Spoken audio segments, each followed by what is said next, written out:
네, 안녕하십니까. 자, 이번 시간은 권리 주체의 법인에 대해서 보도록 하겠습니다. 네. 자, 1번 질문입니다. 이사의 대표권에 대한 제한은 이를 정관에 기재하지 아니하면 그 효력이 없다라고 제시를 하고 있죠. 일단 이사의 대표권 제한과 관련해서 출제가 잘 되거든요. 그래서 한 가지 여러분이 정리를 하고 가셔야 될 부분이 있습니다. 자, 대표권 제한. 대표권 제한. 이사에 대한 대표권 제한을 정관에 기재를 해 두어야 되고요. 만약에 정관에 기재조차 되어 있지 않다면, 자, 어떤 A 법인의 대표이사의 대표권이 제한이 있다라고 하죠. 예를 들면 이 A 법인의 대표이사는 대외적으로 금전대차 관계 행위는 할 수 없다. 소비대차 계약이라든지 이렇게 대외적으로 돈 빌리는 행위는 제한을 한다라는 이런 대표권 제한이 있다고 가정을 하자고요. 자, 그런 제한이 있다라고 했을 때, 이 제한이 있을 때는요, 이 제한은 당연히 뭐가 돼야 돼요? 정관에 기재가 돼야 돼요. 그런데 정관에 기재조차 되어 있지 않다면 이때는 그 대표권 제한 자체가 효력이 없습니다. 무효입니다. 자, 기재가 되어 있지 않다면 무효다. 이렇게 보셔야 돼요. 효력이 없다. 근데 문제는 뭐냐면 대표권 제한이 정관에 기재는 되어 있는데 등기가 되지 않았다는 거죠. 근데 정관에 기재는 됐어요. 기재는 됐는데 등기가 되지 않았다면, 자, 이 부분은 자, 색깔을 달리해서 보겠습니다. 자, 등기가 되지 않았다. 등기. 자, 등기가 되지 않은 경우에는 등기도 해야 되거든요. 대표권 제한을 정관에 기재도 하고 등기도 해야 되는데, 기재가 됐는데 등기가 되지 않았다면 이때는 그 효력상의 문제가 어떻게 되느냐 하면, 이건요, 제3자에게 대항하지 못한다. 대항하지 못한다. 효력이 없는 것은 아니고 효력은 있다. 대표권 제한에 대해서 정관에 기재됐다면 효력은 있다. 근데 제3자에게 그 제한 사항을 가지고 대항하지 못한다. 근데 여기서 시험에 가장 자주 나오는 게 뭐냐면요, 대항하지 못한다는 이 부분과 관련해서 선의의 제3자에게는 대항할 수 없고 악의의 제3자에게는 대항할 수 있다. 이렇게 되어지느냐? 아니다는 거죠. 선악을 불문하고 제3자가 선이냐 악이냐는 것을 불문하고 대항하지 못한다. 이걸 꼭 기억하셔야 됩니다. 곧 지문이 또 나옵니다. 지문이 반복되어 나온다. 자, 오늘 강의 첫 시작이고 하니까 천천히, 자, 조금 좀 타이트하게 좀 더 박진감 있게 이제 진행이 되겠지만, 지금은 시작 단계니까 조금 천천히 정리하고 진행하도록 하겠습니다. 자, 다시 한 번입니다. 어떤 A 법인의 이사에 대한 대표권 제한 사항을 두고 있을 때 그 제한을 정관에 기재를 해야 되고, 기재조차 되어 있지 않다면 그 제한 사항은 무효입니다. 무효고 효력이 없다는 것이고요. 정관에는 기재됐는데 등기가 되지 않았다라고 했을 때, 자, 등기를 해야 되고요. 등기하지 않았다라고 했을 때는 이때는 제3자에게 대항하지 못하는데, 그 제3자가 누구냐? 선의 악의를 불문하고 대항하지 못한다는 거. 이게 시험에 자주 나옵니다. 물론 다수설의 입장은 선의 제3자에게는 대항할 수 없어 악의의 제3자에게는 대항할 수 있다는 것이 다수설의 입장이거든요. 그런데 뭐 더 이상 그 다음 말 안 해도 되죠, 여러분. 우리는 이미 진작부터 몇 번 약속을 했습니다. 학설과 판례가 대립되면 항상 판례 중심으로 우리는 정답을 찾아야 되니까, 선악 불문하고 제3자에게 대항하지 못한다는 이 부분을 정확하게 기억해 두시기를 당부합니다. 자, 그러면 다시 지문으로 돌아가도록 하겠습니다. 네, 1번 어떠세요? 이사 대표권에 대한 제한은 이를 정관에 기재하지 아니하면 그 효력이 없다. 당연하죠? 네, 당연하고요. 맞고. 2번.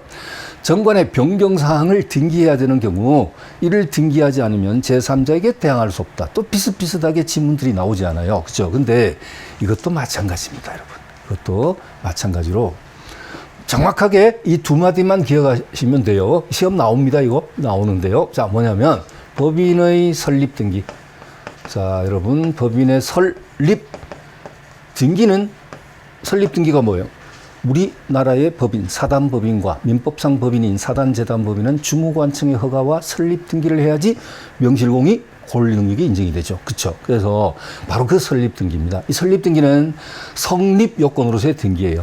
그것은 법인이 성립되기 위한 성립 요건으로서의 등기가 되는 것이고, 기타의 등기, 이제 법인 설립 등기를 제외한 나머지 법인의 기타 등기라고 하겠습니다. 기타의 등기는 모두 제3자에게 대항하기 위한 요건으로서의 등기다. 대항, 요건으로서의 등기다. 이걸 정확하게 구분을. 뭐 어렵지 않잖아요. 딱 두 마디니까. 법인 설립 등기는 성립 요건으로서의 등기. 나머지 기타의 등기는 모두 제3자에게 대항하기 위한 요건으로서의 등기다라는 것입니다. 그러면 대항하기 위한 요건으로서의 등기인 기타 등기하면 어떤 게 있어요? 각종 변경 등기도 있고요. 변경 등기, 뭐 법인의 본점 소재지, 즉 주소 변경 등기란 것도 있고요. 그다음에 뭐 명칭이 달라지는 경우도 있잖아요. 법인 명칭이 달라지면 그에 따라서 변경 등기를 해야 되고요. 그다음에 각종 기타 등기입니다. 방금 여러분 봤던 이사의 대표권을 제한했을 때 그 제한 사항에 관한 등기, 이거 뭐예요? 무슨 요건일까요? 성립 요건, 대항 요건. 당연히 대항 요건. 그렇죠. 방금 전에 했죠. 대항 요건. 대표권 제한을 등기하지 않으면 제3자가 선이냐 악이냐 불문하고 대항하지 못한다. 그래서 대항 요건에 등기다 해서 이것을 꼭 반드시 당부합니다. 암기 시험에 꼭 나옵니다. 자, 꼭 나온다. 자, 그러면 다시 본문으로 가겠습니다. 그럼 2번 해결됐죠. 정관의 변경사항을 등기해야 되는 경우 이를 등기하지 않으면 제3자에게 대항할 수 없다. 그다음 3번. 재단법인의 재산 보전을 위해서 적당한 때는 명칭이나, 자, 여러분 여기 명칭 나왔어요. 명칭이나 사무소 소재지 이런 것들은 이런 기본적인 사항은 정관 변경을 할 수 있다라고 했는데 생소하시죠? 이 법인이 여러분 제일 딱딱한 부분이에요. 민법 총칙에서 가장 딱딱하고 건조하고 재미가 없는 부분이에요. 그리고 단순히 여러분의 암기가 필요한 부분, 그렇죠? 이해보다는 그냥 단순 암기가 필요한 부분으로서 좀 건조한 부분이다. 이렇게 말씀드릴 수가 있는데, 자, 이 부분 꼭 또 암기가 돼 있어야 되는 부분이 되겠습니다. 자, 그래서 이 부분은 순서를 좀 바꾸어서 법인의 정관 변경 부분을 먼저 좀 확인하고 오도록 하겠습니다. 자, 조금 더 넘겨야 돼요. 여기입니다. 자, 여러분 칠판 보시면요. 사단법인과 재단법인의 비교에 대한 핵심 정리를 해 두었습니다. 반드시 시험 나옵니다. 이 부분에서 반드시 나와요. 자, 그러면 사단법인 쪽을 보면요. 정관 변경은 사단법인은 자율적 법인이죠. 그래서 총사원의 3분의 2 이상 동의로서 정관 변경을 할 수 있다. 그리고 의결 정족수에 대한 부분은 잠시 후에 묶어서 제시해 드리도록 하겠습니다. 4분의 3, 3분의 2, 5분의 1. 요 세 개만 암기하시면 되거든요. 그럼 그것이 무엇이냐는 것은 잠시 후에 제시하도록 하고요. 일단 사단법인의 정관 변경은 총사원의 3분의 2 이상의 동의로서 정관 변경을 할 수 있고요. 그 다음에 1번과 4번을 체크해 두셔야 됩니다. 정관 변경을 했을 때는 주무관청에 뭘 받아야 돼? 허가를 받아야 돼.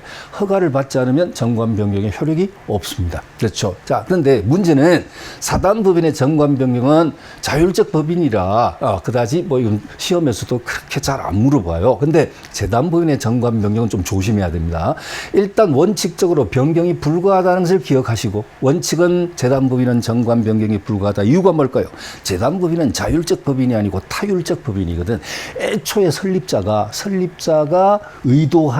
의도했던 그 의사에 따라서 움직여 가야 되는 타율적 법인이에요. 그렇기 때문에 이 후발적으로 운영진들이 임의대로 정관 변경을 할 수 없는 것이 원칙이라는 거죠. 그런데 예외적으로 다음과 같은 세 가지 경우에는 정관 변경이 가능합니다. 그래서 이 예외 세 가지 있잖아요. 1번, 2번, 3번하고 나왔는데요. 여러분이 다 암기한다는 것은 좀 무리가 따르지만 그래도 조심해야 되는 부분을 제가 찍어드리면 이런 부분입니다. 아예 첫 번째, 설립자가 이러한 사유가 생기면 정관을 바꿀 수 있다라고 애초에 그 돌아가신 설립자 있잖아요. 최초 설립자, 그분이 그렇게 정관에서 정해둔 경우가 있어요. 그래서 정관 변경 방법을 정해둔 경우에는 그에 따라서 변경할 수 있다는 것인데 이건 시험에 안 나옵니다. 그런데 문제는 2번, 3번을 보십시오. 2번을 보면 목적 달성 재산의 보존을 위해서 명칭 사무소 소재지, 이거 암기하셔야 돼요. 명칭이나 사무소 소재지 정도는 변경을 할 수 있습니다. 여러분, 시대 사정이 갈수록 달라지고 있습니다. 지금 뭐 이미 글로벌 시대 이런 표현 자체도 이미 오래됐죠, 그죠? 제가 갑자기 왜 그런 표현을 하냐면요. 과거에 만들어진 어떤 재단 부분의 명칭, 그것이 현 시대 사정에 비추어 보면 이름이 상당히 뭐라 그러죠? 쾌쾌 묵었다 이런 표현 합니까? 아주 오래되고 좀 고루한 그런 느낌이 드는 법인 명칭이 있어. 그래서 이런 것을 현 시대 사정에 걸맞게 좀 글로벌하게 이름을 바꿀 수도 있어요. 그렇죠? 그런 정도는 그 재단법인의 존립과는 관계가 없는 것이거든요. 오히려 그렇죠? 그래서 명칭이나 사무소 소재 그리고 본점 소재지가 변경되면 그렇죠? 주된 사무소 소재지가 달라질 수 있잖아요. 이사 가면 그렇죠? 그러면 당연히 사무소 소재지가 달라질 수밖에 없어요. 그래서 이런 것들은 다 모두 재단법인의 정관 기재상으로서 가장 중요한 필수적 정관 기재사항이지만 이런 것들은 바꿀 수가 있다. 이렇게 여러분이 이해하시면 충분합니다. 그런데 문제는 셋 중에 가장 중요한 것이 뭐냐면 세 번째 나오는 목적 달성이 불가능한 경우 이때 주무관청 허가를 얻어서 바꿀 수가 있어요. 이게 뭐냐면요. 가장 쉽게 예를 들면 결핵재단이라고 있어요. 근데 이 결핵재단이라는 것이 과거에는 걸렸다 그러면 그냥 사망이었습니다. 그래 사망이었죠. 그래서 우리는 크리스마스 때 되면 그 실이라고 그러잖아요. 그 실을 사가지고 샀죠. 뭐 초등학생 때부터 이렇게 이제 사고 막 이렇게 했던 기억이 납니다. 그래서 그 구매한 비용이 결핵 환자들의 치료비로 이렇게 해서 기금으로 조성이 되고 그랬지 않습니까? 근데 이 결핵이라는 것이 이제는 현대의학이 발달이 돼 갖고요. 그 동네 의원 가서 주사 한 대 딱 맞으면, 주사 한 방 맞으면 바로 완치되는 이런 병으로 바뀌었다라고 가정하자고요. 지금 가정입니다. 그렇게 되면 지금 존재하는 결핵재단은 있을 필요가 없어요. 그렇죠? 오히려 암 퇴치 또는 에이즈 퇴치 또 요즘 코로나 이런 재단 이런 재단의 존재 필요성이 커지고 결핵재단은 존재할 필요가 없을 것입니다. 그래서 만약에 그런 상황이 된다면 결핵재단으로서는 더 이상 이제 목적 달성이 불가능해요. 존치할 필요 없어. 그냥 주사 맞으면 바로 완치되어 버리는 병이니까 그렇죠? 재단까지 만들어서 운영될 필요는 없다는 것입니다. 환자를 보호할 필요는 없다. 이렇게 봐서 결핵재단에서 뭘로 바꾸었다고요? 코로나 퇴치재단으로 바꾸었다. 그럴 때는 보건복지부 장관의 허가를 미리 받아야 돼요. 왜냐하면 목적 달성이 결핵재단으로서 불가능한 경우에는 설립 취지를 참작하여 보건복지부 장관의 허가를 얻어서 뭘로 바꾼다?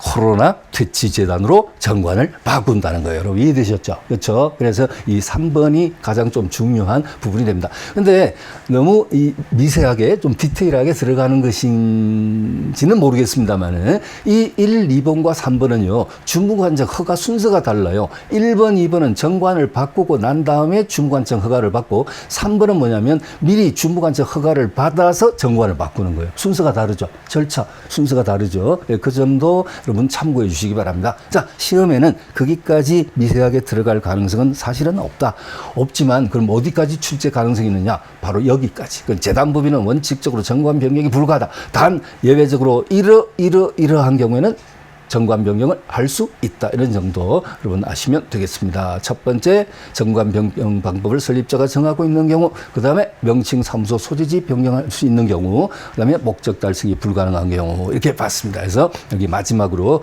주무관청 허가를 얻어야 효력 발생하는 것은 마지막에 나와 있어요. 자, 이렇게 해서 사단재단법인의 정관 변경 부분에 대해서 한번 확인해 보았습니다. 자, 그럼 다시 돌아갑니다. 다시 돌아가서 지문으로 돌아가도록 하겠습니다. 좀 한참 돌아가야 돼. 자, 여기였죠, 여러분. 자, 그리고 3번 지문을 다시 보면 눈에 확 들어오죠. 재단법인의 재산 보존을 위해서 적당한 때는 명칭이나 사무소 소재를 변경할 수 있다. 맞고. 자, 옳은 지문이었죠. 네, 옳은 지문. 자, 그 다음에 4번입니다. 정관 변경을 초래하는 재단법인의 기본 재산의 변경은 그런데 자꾸 정관 변경하고 나오는데 정관의 필요적 기회사항이 뭐였죠? 방금 전에 제가 그랬죠. 우리 법인이 암기사항이 좀 많고요. 여러분 좀 지루한 부분이에요. 그래서 사단재단법인의 공통된 정관 기재사항 이런 것들은 암기돼 있어야 되죠. 자, 뭘까요? 한번 확인 한번 하고 가시죠.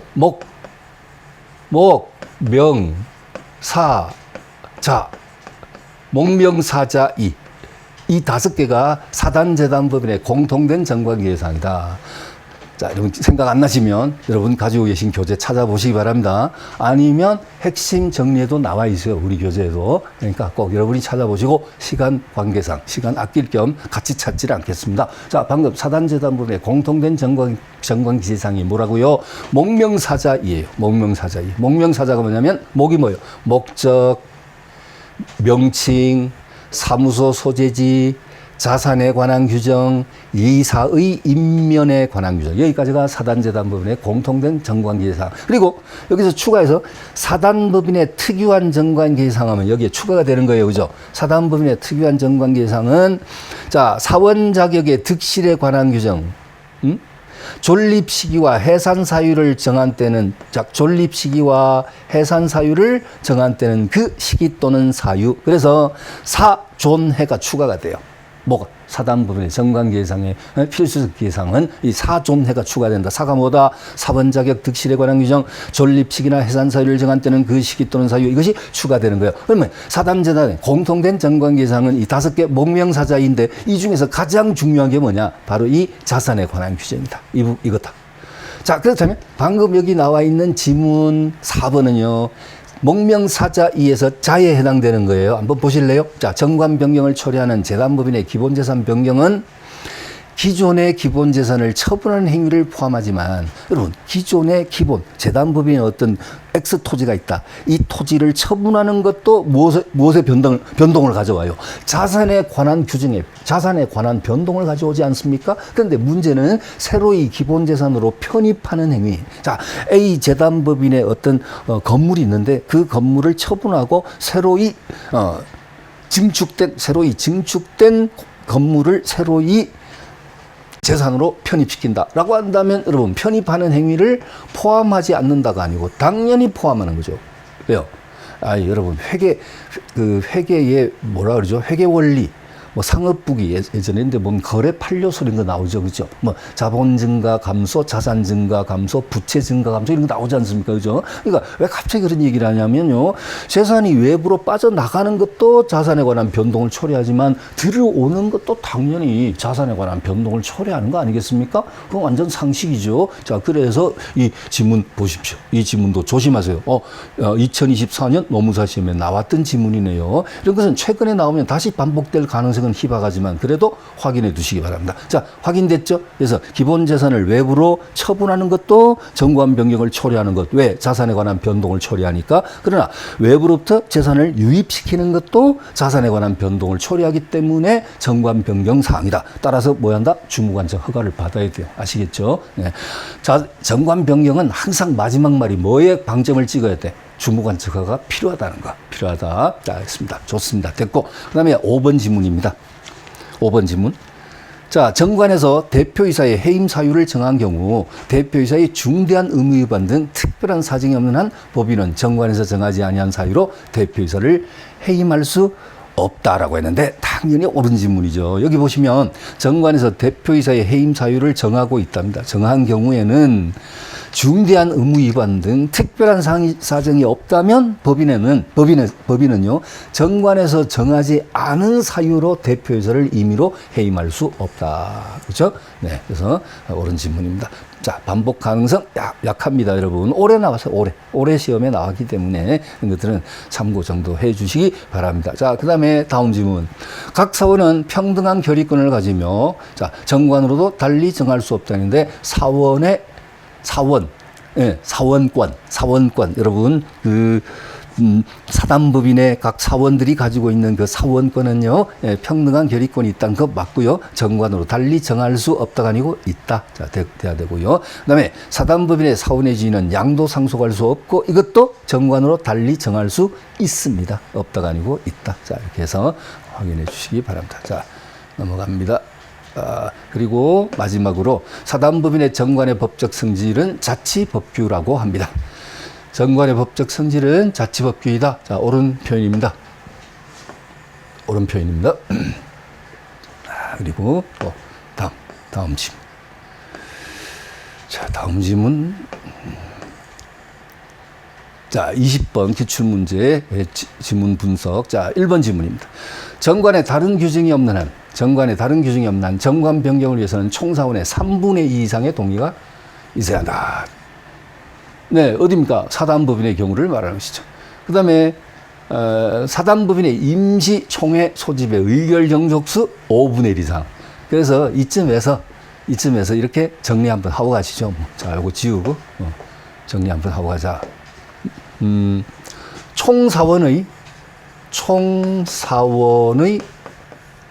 5분, 자, 의결 정족수 약한 것부터 큰 쪽으로 가겠습니다. 그래서 총사원의 5분의 1 이상, 5분의 1 이상 하고 나오면요. 이것은 임시, 사단법인의 임시총회 소집의 의결 정족수가 되겠고요. 그 다음에 총사원의 3분의 2 이상, 3분의 2 이상의 동의로서 또는 결의로서 결정할 수 있다. 이렇게 나오면 이건 뭐냐면요. 정관 변경입니다. 사단법인의 정관 변경의 의결 정족수. 그 다음에 마지막으로 총사원의 4분의 3 이상 하고 나오면요. 4분의 3 이상의 결의로서 또는 동의로서 결정할 수 있다. 이렇게 나오면 이건 뭘까요? 해산결의입니다. 사단법인의 해산결의. 해산결의. 이걸 특별 결의 이렇게 표현하기도 하는데요. 자, 일단 해산결의. 그래서 세 개의 암기 필수. 자, 5분의 1, 3분의 2. 그다음에 4분의 3 이상 암기하시고요. 그다음에 또 중요한 것이 이것도 지금 어쩌면 방금 나온 것보다도 더 조심해야 됩니다. 자, 뭐 말이냐면요. 이겁니다. 이사가 여러 사람 있을 때. 자, 사단법인이나 뭐 재단법인의 이사가 수인 여러분 수인 여러 사람이 있다는 소리죠. 이럴 때 내부적으로 업무 집행을 할 때는 어떤 기준을 적용하고 그다음에 대외적으로 법인을 대표할 때 대표 행위의 형식은 어떤 형식으로 이루어지느냐 이 두 개 아주 조심해야 됩니다. 자, 이사가 여러 사람이 있을 때 업무 집행은 이사의 과반수로서 결정한다. 자, 뭐라고요? 이사의 과반수로서 결정합니다.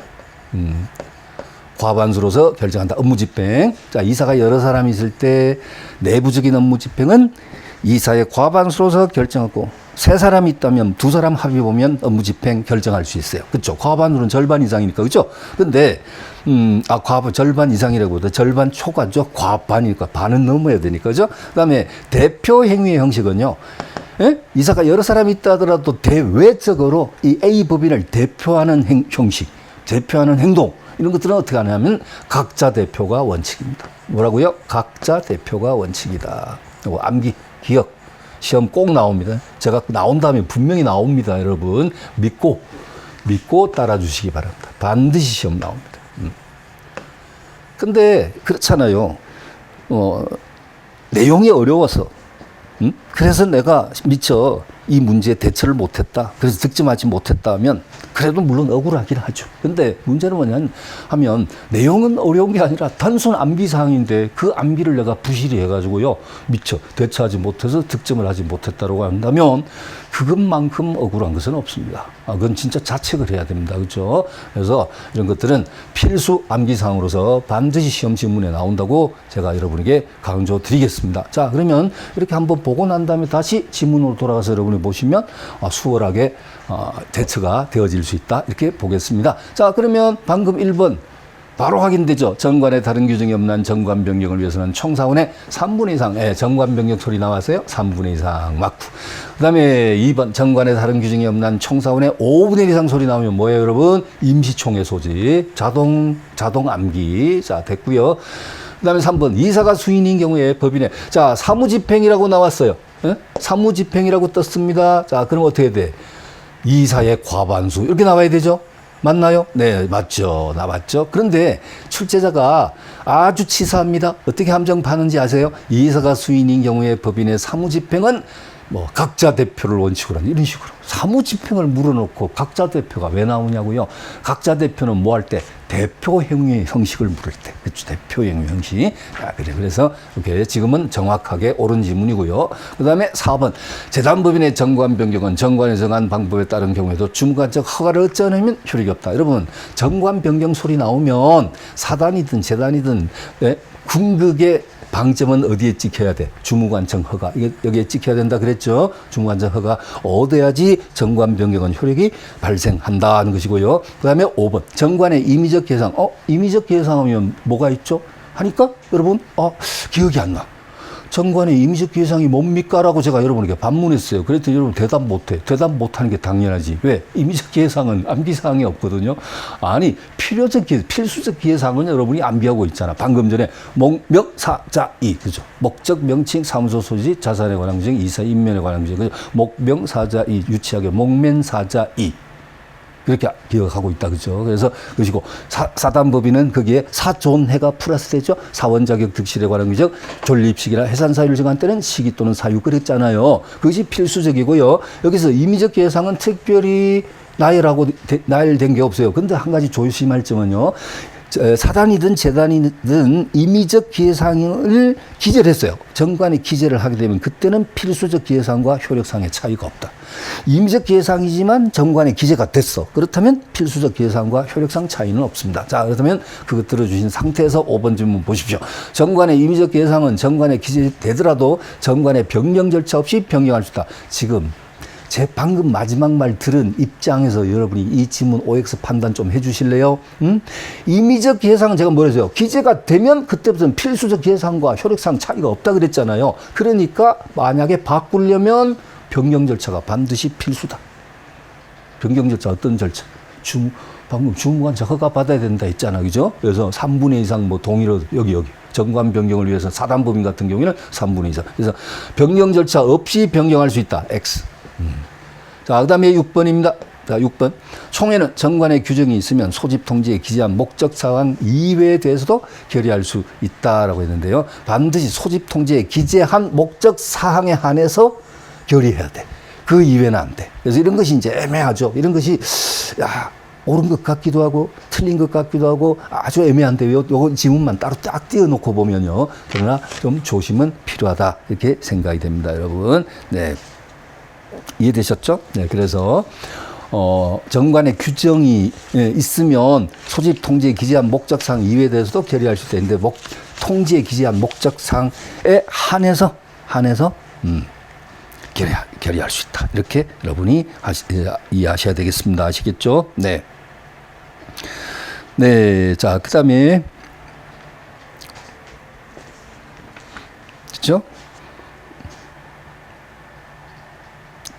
네, 제가 이 6번 질문은 잠시 좀 착각을 했네요. 제가 오히려 착오를 했습니다. 정관의 규정이 있으면 했기 때문에, 그죠? 정관의 규정이 있으면, 정관 규정이 있으면, 여기에 무게를 더 두어야 될 것 같습니다. 네, 그래서 소집 통지에 기재한 목적사항 이외에 대해서도 정관 규정이 있으면 결의할 수 있다. 옳은 질문으로 하겠습니다. 옳은 질문을 하겠습니다. 네, 그렇습니다. 자, 7번 가겠습니다. 감사의 임면에 관한 사항은 정관의 필요적 기회사항이다라고 했는데 이사의 임면에 관한 사항 방금 전에 목명사자이 할 때 이가 뭐예요? 이사의 임면이 뭐예요? 임명하고 해임하고 이걸 묶어서 임면이라고 그러죠. 그래서 이사의 임면에 관한 사항은 필요적 기회사항이지만 감사의 임면에 관한 사항은 필요적 기회사항 아닙니다. 그래서 이것도 틀린 이렇게 하시면 안 되고요. 자, 이것도 이렇게 여기다가 X 이렇게 치겠습니다, 여러분. 네. 납득하시죠? 네, 납득했습니다. 이렇게 보시면 되겠고요. 자, 그 다음에 네, 이번 시간은 좀 딱딱하니까 조금 짧게 마무리하고 다음 시간에 본격적으로 보시겠습니다.